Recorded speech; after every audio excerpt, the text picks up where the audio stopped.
আসসালামু আলাইকুম। আজকে আমরা দেখব কিভাবে একটা ভিডিও কাজ করার পরে সেটাকে ইম্পোর্ট করতে হয়, অর্থাৎ রেন্ডার করতে হয়। ফাইনাল আউটপুটটা কিভাবে দেখব। সো আমরা দুইভাবে একটা ভিডিওকে রেন্ডার করতে পারি বা আউটপুটটা দেখতে পারি। একটা সফটওয়্যারের মাধ্যমে এক্সপোর্ট করতে পারি এবং আর একটা মিডিয়া এনকোডারের মাধ্যমে সেটা দেখতে পারি। এখন প্রথমেই আমরা জানবো যে কেন আমরা দুইটা সফটওয়্যার ইউজ করব। আমরা বেসিক্যালি মিডিয়া এনকোডারটা ইউজ করব, কেননা আমরা যখন এখান থেকে প্রিমিয়ার প্রোতে প্রজেক্টটা সাবমিট করি বা রেন্ডার করি, তখন এটা ফাইল সাইজ অনেক বড় হয়ে যায়। পাশাপাশি রেন্ডার থাকা অবস্থায় আমি চাইলে অন্য কোনো কাজ বা প্রজেক্ট করতে পারবো না একই টাইমে। কিন্তু আমি যদি মিডিয়া এনকোডার থেকে করি সেক্ষেত্রে আমি MP4 ফরম্যাটে কনভার্ট করতে পারবো। পাশাপাশি আমি এইখানে প্রজেক্ট অন্য আরেকটা প্রজেক্টের কাজ করতে পারবো এবং ওখানের ফাইল সাইজটা অনেক ছোট হয়। সো এই কারণে আমরা দুইটা ভার্সন থেকে রেন্ডার দিয়ে দেখব। শুরুতে আমি এই ভিডিওটাকে যতটুকু রেন্ডার দিতে চাই আমি ওই এরিয়াটাকে ছোট করে নিব। আদারওয়াইজ আমি যদি এখানে অনেক প্রজেক্ট নিয়ে কাজ করি, এখানে যতগুলো টাইমলাইনে কাজ থাকবে সবগুলোই রেন্ডার হবে। তো আমি যদি অল্প একটু পরিমাণ এখান থেকে রেন্ডার দিতে চাই, অতটুকু এরিয়া ওয়ার্ক এরিয়া আমাকে সিলেক্ট করে নিতে হবে। তার জন্য আমি কী করব, এখানে দুইটা অপশন দেখা যাচ্ছে, mark in and mark out. So মার্কিংটা দিয়ে আমি কী করতে পারবো, শুরুর দিকের এরিয়াটা, এই যে এখানে আমার প্লে হেডটা যেখানে থাকবে সেখানে মার্কিং করব। আর যদি আমি লাস্টের দিক থেকে অতটুকু এরিয়া সিলেক্ট করব তাহলে মার্ক আউট। মার্কিংয়ের শর্টকাট আই, মার্ক আউটের শর্টকাট ও। সো এই এরিয়াটুকুই শুধু আমার এখন সিলেক্ট হয়ে গেছে, আমার এইটুকুই কি করবে, রেন্ডার হবে। যদি আমার পুরো এরিয়াটা প্রয়োজন হয় তখন আমার এই অপশন দুটো সিলেক্ট করার প্রয়োজন নেই। আমি এইটুকু প্রথমে সিলেক্ট করলাম, দেন আমি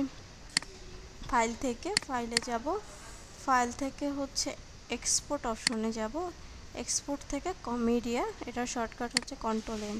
আমি সরাসরি কন্ট্রোল এম প্রেস করে এখানে আসতে পারি।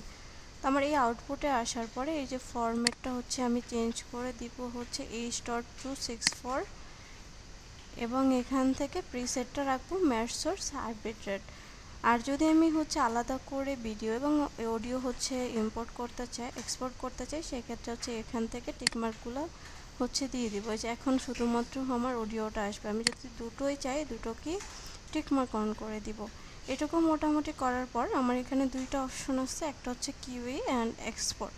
এক্সপোর্ট দিলে আমার সরাসরি এটা সফটওয়্যারের মধ্যে দিয়ে এক্সপোর্ট হবে, আর কিউই দিলে আমাকে মিডিয়া এনকোডারে নিয়ে যাবে। আমি এখান থেকে আগে দিয়ে দিলাম এক্সপোর্ট। কিন্তু আমি কিউই থেকে মিডিয়া এনকোডারে যদি এক্সপোর্ট দিতে, এটা শুধুমাত্র এমন একটা সফটওয়্যার যেখান থেকে আমি ভিডিওগুলো রেন্ডার দিতে পারি, অন্য কোনো কাজ নেই। তা আমরা এখান থেকে সেম ভার্সনের সফটওয়্যার হইতে হবে, মিডিয়া এনকোডার এবং প্রিমিয়ার প্রো। যদি আলাদা ভার্সন হয় তাহলে এটা কাজ করবে না। অটোমেটিক আমি আবার এটা দেখবে প্রিভিউটা আমার কোথায় সেভ হয়েছে। আচ্ছা, এখানে একটু ছিল, আমরা একটু পরে দেখব। এখানে একটা এখন আমরা সরাসরি ফাইল থেকে আবার যাব এক্সপোর্ট, দেন মিডিয়া। মিডিয়া আসার পর এখানে আমার আরেকটা বিষয় খেয়াল করতে হবে যে আউটপুট নেম আমি এখান থেকে কোথায় দিব। সেমভাবে এই যে এটা এখানে সেভ হয়েছে, আমি চাইলে কি করতে পারবো, এখান থেকে অন্য পজিশনও সেভ করে দিতে পারবো। লাইক আমি এটাকে কাট করে নিয়ে যাই অন্য আরেকটা লোকেশনে আমি সেভ করতে চাই। ডেস্কটপে আমি একটা ফোল্ডার করে নিব। লাইক আমি ফোল্ডারটার নাম দিলাম যে প্রজেক্ট, বা আপনাদের ব্যাচ নাম্বার যেটাই আপনারা দিতে চান। এখানে প্রজেক্টে এসে আমি একটা নাম দিতে পারি, লাইক ফার্স্ট প্রজেক্ট বা second project. So first project দিলাম, দেন এখানে আমি আগে কি করব, ওই যে আমি যেটা নিয়ে আসছিলাম সেটাকে পেস্ট করে দিলাম আপনাদেরকে দেখানোর জন্য। এটা আমার আগেরটা ছিল, দেন আমি সেকেন্ড প্রজেক্ট দিয়ে দেবো।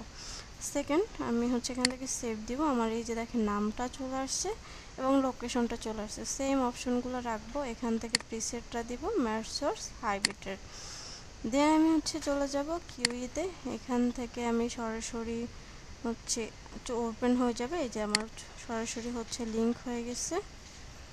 আমি একটু টাইম দিব, আসতে একটু মাঝে মাঝে সময় নেই। তো আমি এখানে যে দেখেন ওপেন আমার এখানে আসার পরে এই যে আমার প্রজেক্টের মধ্যে যাই, আমার অলরেডি কিন্তু আগের এটার কত ছিল, এটা হচ্ছে 31.1 MB, এটার লেন্থ হচ্ছে 25 সেকেন্ড।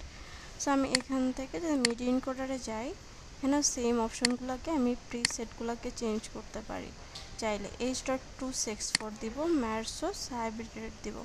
এখান থেকে লোকেশনটাকে আমি চেঞ্জ করতে পারবো। তো অলরেডি আমি একবার লোকেশন সেট করে এটার প্রয়োজন নেই। আমি যে একটা ব্লু গ্রিন কালারের বাটন দেখা যাচ্ছে, এটাতে ক্লিক করব অথবা এন্টার প্রেস করব কিবোর্ড থেকে।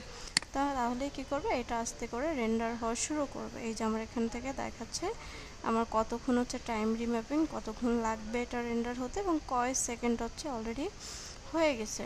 তো আমি এভাবে করে কি করতে পারি, রেন্ডার করতে পারি। তো আমরা এটার মধ্যে কোনো কাজ করিনি, হয়তো বা পার্থক্যটা ওভাবে করে বুঝতে পারবো না, কিন্তু এটা খুবই দ্রুত হয়ে গেছে। কিন্তু যখন আমরা বড় বড় প্রজেক্টগুলো করব, তখন এই যে আমার কাজ শেষ, তখন কি করব, আমাদেরকে মিডিয়া এনকোডারই ব্যবহার করতে হবে, এবং হচ্ছে টাইমিংয়ের যে পার্থক্যটা বা এমবির পার্থক্যটা সেটা আমরা বুঝতে পারবো।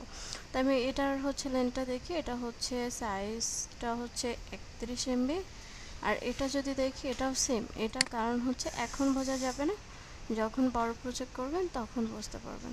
মূলত এটাই ছিল, আপনি একটা ভিডিও ফাইলটাকে হচ্ছে কাজ করার পরে কিভাবে রেন্ডার বা আউটপুটটা দিতে পারেন।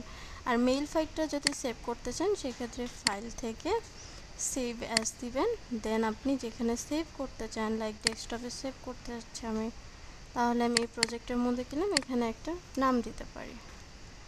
সো এখানে আমি একটা নাম দিয়ে দিলাম, ধরুন ফার্স্ট। তাহলে আমার প্রজেক্টটা সেভ হয়ে গেল। পরবর্তীতে আমি এই প্রজেক্টটার মধ্যে আরও কাজ করতে পারবো। এছাড়া একটা বিষয় দেখব, যখন আমরা ক্লায়েন্টকে হচ্ছে এই প্রজেক্টগুলোকে সাবমিট করব, তখন কিন্তু আমাদের এই সোর্স ফাইল যা কিছু আমরা কাজ করেছি সবগুলো প্রোভাইড করতে হবে। আদারওয়াইজ এই সোর্সগুলো না দিলে ফাইল মিসিং দেখাবে, ক্লায়েন্ট হচ্ছে এটাকে এডিট করতে পারবে না। তো আমরা এখান থেকে ফাইলে যাব, দেন হচ্ছে এখানে একটা অপশন আছে প্রজেক্ট ম্যানেজার। প্রজেক্ট ম্যানেজার থেকে এই যে collect files and copy new location, এখানে হচ্ছে এই যে লোকেশনটাকে আমি সেট করতে পারি, কোথায় হচ্ছে আমি এটা সেট করতে চাই। তো আমি ধরেন এখানে হচ্ছে ফাইলগুলোকে কালেক্ট করতে চাচ্ছি, অর্থাৎ সব কালেক্ট করতে চাচ্ছি। সিলেক্ট ফোল্ডার, দেন হচ্ছে ওকে। তাহলে কি হবে, এখানে আমি যা যা ইউজ করছি সব কিছু দেখা যাবে।